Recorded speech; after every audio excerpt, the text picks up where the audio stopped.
Founded in 2012, Carta is a Palo Alto-based technology company that specializes in capitalization table management and valuation software. It is building a global ownership management platform to help companies, investors, and employees manage their equity. Decode is a platform that is improving the online checkout process.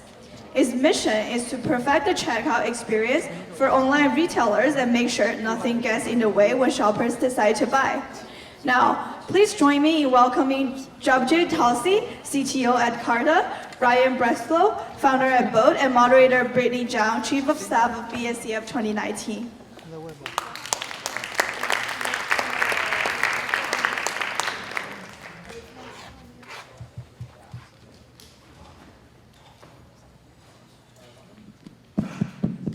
Hello, everybody. Okay. Hello, everyone. Welcome to BSCF 2019. My name is Brittany Zhang, and I am the Chief of Staff of the team. So today, we're really honored to have Ryan Breslow, founder and CEO of Decode, and Japjit Tulsi at Carta, CTO at Carta. It's our first time having you guys here. So to begin with, would you guys tell us a little bit about yourselves? Sure, happy to start. So, a little bit about my background. I grew up in Miami, Florida. Unfortunately, I'm a Stanford Stanford grad, or I guess not grad. I ended up dropping out of school, very stereotypically, to start Bolt. And a lot of my background is in the e-commerce space. I spent my college and high school days like building websites and running e-commerce stores and doing the same for clients. And I got really into crypto in the early days. I started the Stanford Bitcoin group with some friends in 2013, and a lot of those ideas manifested in Bolt. That's nice. Sure. So, Japjit Tulsi, I've surprisingly enough worked for UC Berkeley a long, long time ago. So I have a little bit more tenure than him, I think, Ryan. I think I was here 23 years ago, in 1996. I worked at various very large companies, so Google, Microsoft, eBay. I worked at a couple of small ones as well, StumbleUpon, and then most recently at Carta, which manages equity primarily, either whether for a company that's private, company that's public, or potentially even investors as well.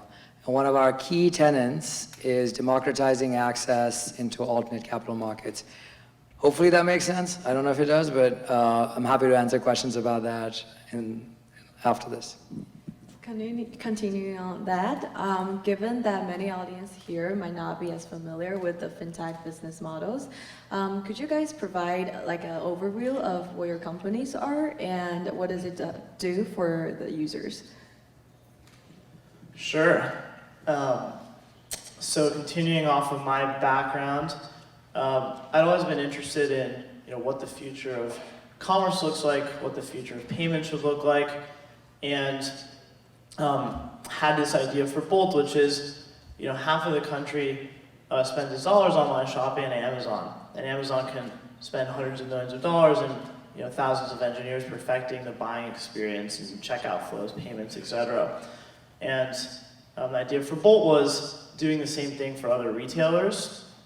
So at the very high level, what we do at Bolt is, there are shopping carts out there that kind of power the shopping experience, and also a full stack shopping and buying experience.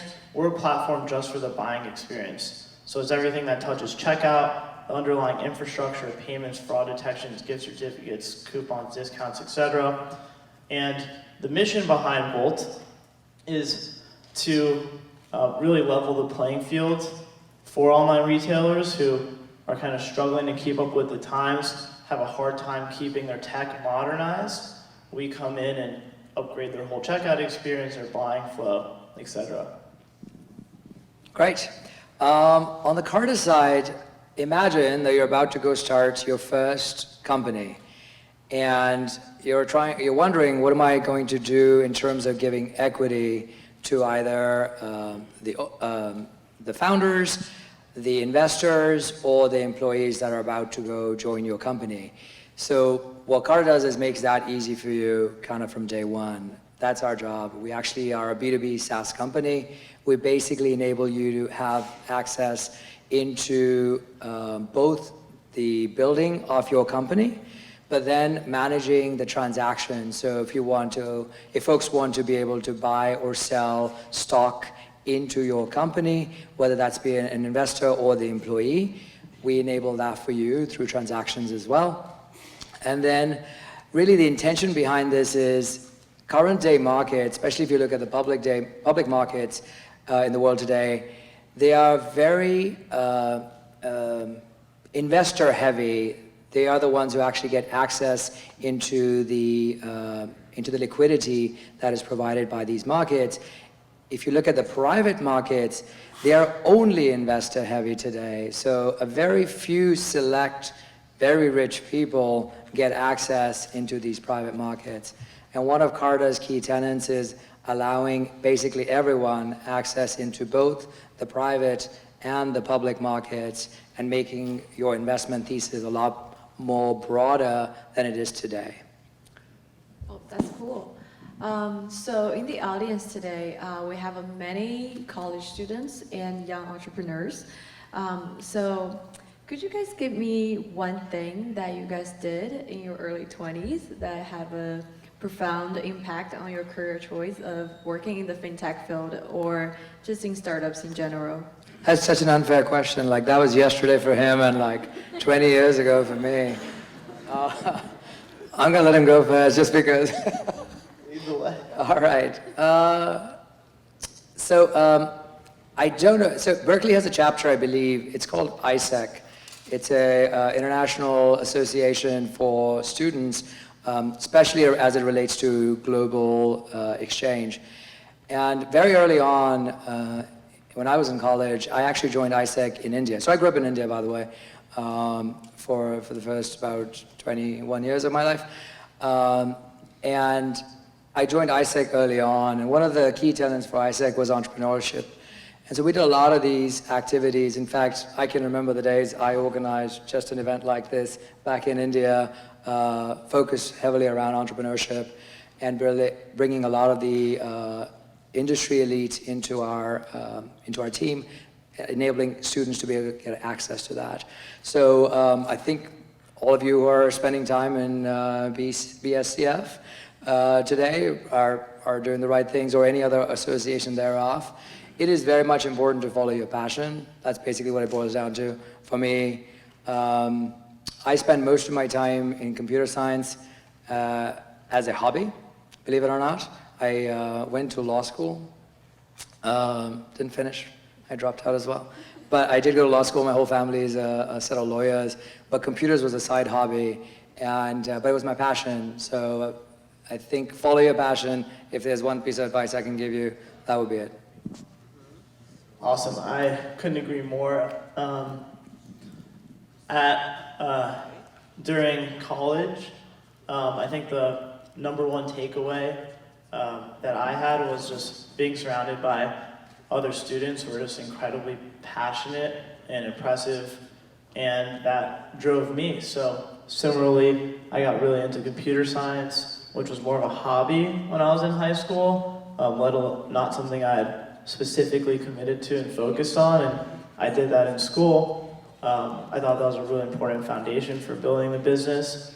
I learned about Bitcoin. I was going to say cryptocurrency, but it was really just Bitcoin at the time, through some friends, and got really deep into that. So that was a big thing for me, is just going deep and following my passion, and now's an unbelievable time for exploration that you won't have forever. So that's advice I'd give. Cool. So we just follow our passion, drop out of school, and do the business. Don't drop out of school, but follow your passion for sure. Yes. I don't want like a bunch of people having followed, left school tomorrow, and suddenly all the parents are after the two of us going, what the hell? Yeah. Yeah. Okay. So continuing on that, so you guys start your own business, and for the general audience Me. here. He did, not me. Yeah. Okay. Oh. Anyways, so for the general audience here, you guys are like leaders of a really good company, and it's going pretty well and going up. What's your suggestions on being a successful entrepreneurial leader, and just like name probably like 3 concrete steps that you might take towards this goal? I'm not sure that I have concrete steps. The biggest takeaway I've had from getting to know a lot of founders through my journey is that every story is completely and totally different. So if you're trying to follow a playbook on how to start a company, that's okay, but if what you're doing doesn't look exactly like another founder story you've heard, like that's perfectly fine. What I can say that there are a few common attributes that I see in founders. One we discussed is a level of passion. Usually that's about the problem you're solving, but it can also be around building a great business. I know a lot of founders are much more driven by that than what they actually do, and I know founders kind of on the other end of the spectrum where they just live and breathe what their business does. So that's number one. I'd say another common trait I see is a willingness to take risk and challenge yourself and put yourself in uncomfortable situations. So trying new things, pushing yourself. A lot of my experience in building Bolt started from just getting out there and trying a ton of new business ideas and working with other founders and building like their businesses for them as a consultant. So that's number 2, and then number 3, this is a really key one. Your ability to build your business is entirely related to your ability to attract a great team. So great founders surround themselves with amazing people and have the ability to convince amazing people to join their vision. Yes, that's for sure. Great, I 100% agree. I'll tell you one other trait that I find with most founders. It's a doggedness. It's the determination, the grit to actually get stuff done. Doesn't matter. There's no obstacle too large. They're just going to smash right through any and all of those particular things. Most of you probably read, there's a book that Google published around what makes a very strong performing engineer, product manager, anybody in basically in their role. And there's 6 behavioral traits that came up during that time were grit, determination, problem solving, dealing with ambiguity, and just that tendency to be able to get stuff done is superbly important. So I can't speak more about it. You can use it anywhere in your life. So I mean, kind of number 1. The other thing I would mention is there are different levels of, and Ryan, tell me if this is wrong or right, there are different levels of a company that you kind of go through. Knowing when that company is changing, those tipping points that happen along the way is superbly important, because trying to do the exact same thing that worked in the past doesn't work in the future. So I love the fact that Ryan mentioned is like, you've got to change, you've got to adapt, you've got to evolve your business as you kind of move the company forward. There are just different phases in growth that you have to be able to adapt to. So that adaptability is probably the other key aspect that I would highlight. You have something to say? No, I couldn't agree more. I think that's critical. Yeah, that'll be it. Great. I think our time is wrapping up. Thank you guys for being here, and we would really love to have you guys back for maybe another event that we're doing that have longer time for you guys to talk about like in details about your business models as well. So thank you guys, and let's join us in a round of applause for the wonderful speakers today. Thank you for having us. Thanks, Jack.